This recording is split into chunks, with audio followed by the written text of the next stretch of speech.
What's up, bro? It's your boy, guy named Ty, reporting live from the MITM podcast. I hope you guys can't really hear this, but I am currently battling a little bug, trying to get it out of my system. But that's not what I'm here to talk to y'all about today. What I am here to talk to you about today is how to build a team, okay? Because I don't know if you've heard this before, but you can go really fast alone, but you can go a lot further together. But I'm getting ahead of myself. Run my intro. Caught up in them bright lights, lusting for shiny things that's golden. Everything ain't always what it seems, let it soak in. Chasing my dreams, coming apart at my seams. Best believe that the money is the motive. Alright, welcome back to the MITM podcast. In today's podcast, honestly, today's podcast is a little bit more for myself, okay? I really have been struggling. I've been struggling on building a team. I've been trying to build one for so long. I've been trying to develop myself as a leader. And as I'm looking for these skills to better myself so that I can show up for my team and I can build the dream team that I know I can build. I know we can change more lives. I know we can bring financial literacy, lifestyle mastery, fitness mastery. I know we can bring this to the masses. But I also understand that as fast as you can go alone, you can go a lot further together. And it's not just about you as an individual person. You can go a lot further with other people working by your side. So because of this, I found two different articles. Okay. I found two articles. I'm going to share them with you. One is Build the Dream Team You Need in 9 steps. And the other one is 7 ways to build a team with little or no money. Because as I'm recording this podcast, we don't have $200,000 in the bank just yet. I mean, we do have it. It's just not here yet. It's on its way. Okay. But let's hop into this. The very first thing to build a strong team is to establish company culture. All right. There's a few amazing books like The Culture Code, or Lead the Field, and some other stuff.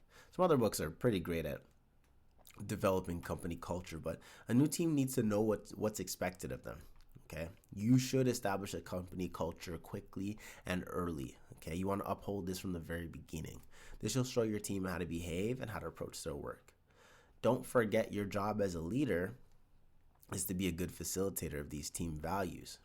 Okay, this will make sure that everyone stays on the right track. Number 2, define everyone's roles and responsibilities.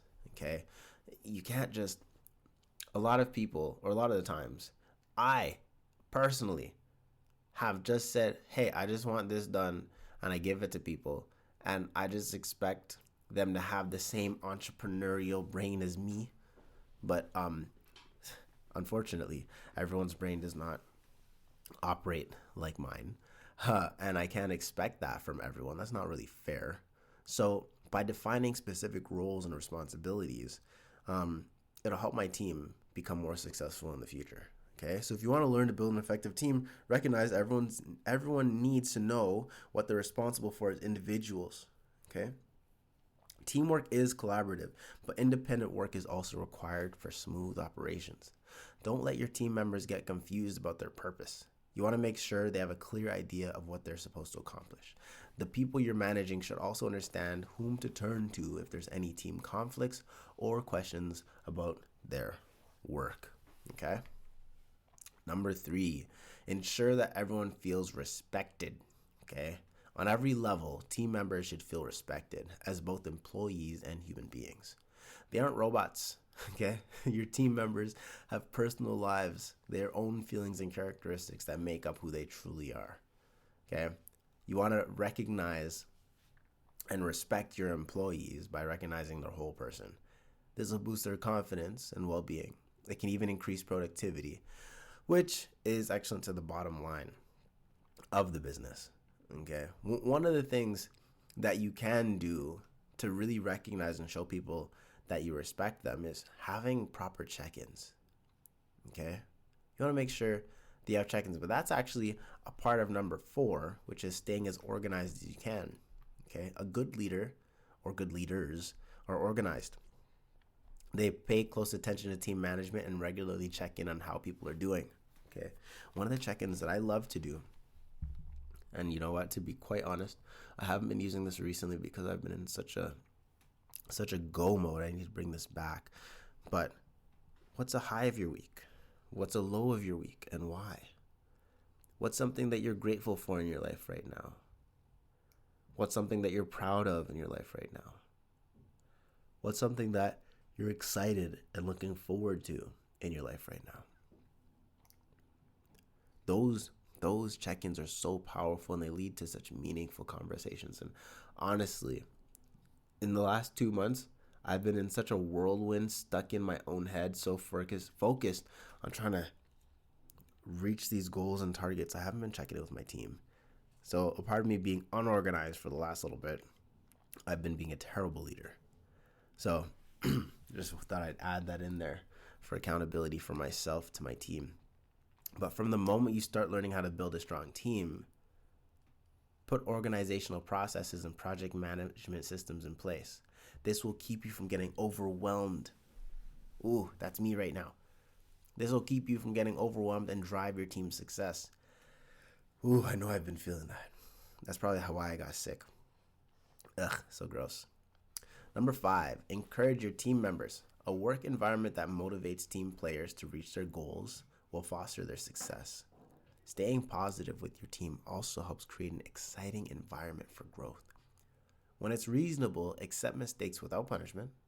Then help your team find the resulting learning experiences and opportunities. This kind of encouragement will show that you care about your team's personal development. Numero 6, communicate as much as you can. Effective communications keeps teams connected and in sync. In contrast, a silent team will fall apart and struggle. Encountering a problem, mention it to your team members and ask their thoughts. Figure out a solution, let them know. Have an important company update that affects the team. Jeez, I should read these properly. Let them know. Have an important company update that affects the team. Tell them clearly and allow space for questions. The more people share, the more comfortable and collaborative they will become. Okay, number 7, be open to giving and receiving feedback. You ever heard of these open door policies? They're great if they're actually adhered to. A lot of companies say that they have an open door policy, but they're full of it.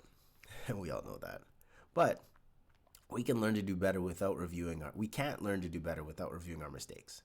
And even when nothing is wrong, constructive criticism and thorough feedback can help team members grow. Plus, it can proactively prevent issues.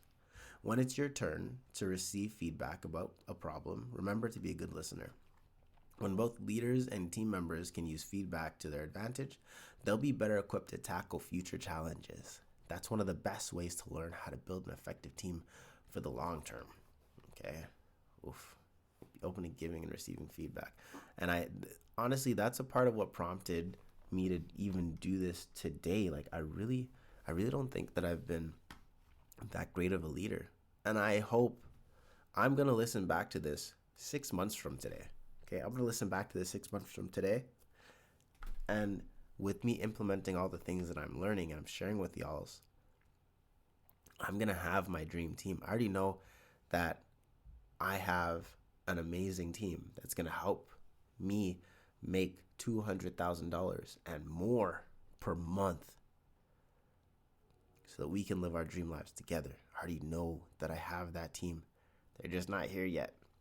And I have to be the leader that can attract that team and help build and motivate that team. So we got some work to do on ourselves. Which, with that being said, number 8 is to celebrate people's wins. Okay? All of this teamwork deserves celebration.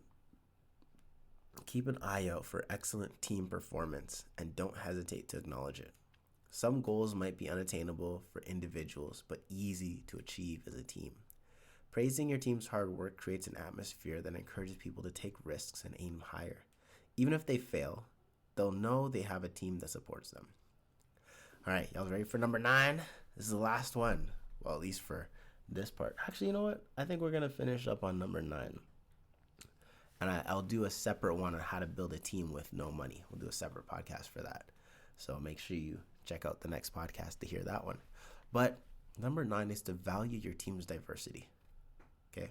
Working with people from different perspectives and experiences will only benefit your business. Rather than diminish the characteristics that make your employees unique, you should value them. That will help team members feel safe enough to be their authentic selves. One of the greatest ideas linked to this specifically is that your team, the people in your team that you may think may not have the right input for your client type or the goals that you have or whatever it may be, their unique perspective may just be that small bit of change that you need within your organization, that small perspective that skyrockets your organization. This is why they say you should be doing workshops with your team on a weekly basis, and you should bring everyone in on that workshop, from the secretary to the janitor, everybody. Secretary, janitor, CEO, everybody should be in on that workshop talking together, because each person sees a different aspect of the business. But that is pretty much it for today. Talk a lot. I need to sneeze. I've been holding it in. But that's 9 steps on how to build the dream team that you need. I hope that y'all's got a lot of value from it, and I will see you later. Peace. Give them that creme de la creme whenever I spit that hot shit.